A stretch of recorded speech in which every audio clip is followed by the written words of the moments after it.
हाफिज अब्दुल रऊफ के मारे जाने का भारतीय प्रोपीगेंडा बेनकाब हो गया। मसूद अजहर के भाई हाफिज अब्दुल रऊफ के मारे जाने की खबरें भारतीय मीडिया में गर्दिश कर रही हैं।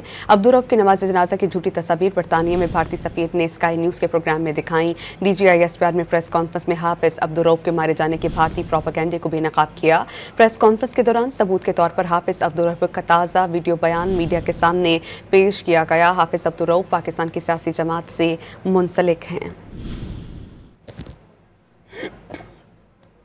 हाफिज अब्दुल रऊफ के मारे जाने का भारतीय प्रोपीगेंडा बेनकाब हो गया। मसूद अजहर के भाई हाफिज अब्दुल रऊफ के मारे जाने की खबरें भारतीय मीडिया में गर्दिश कर रही हैं। अब्दुल रऊफ की नमाज जनाजा की झूठी तस्वीर बरतानिया में भारतीय सफीर ने स्काई न्यूज़ के प्रोग्राम में दिखाई। DGISPR में प्रेस कॉन्फ्रेंस में हाफिज अब्दुल रऊफ के मारे जाने के भारतीय प्रोपीगेंडे को बेनकाब किया।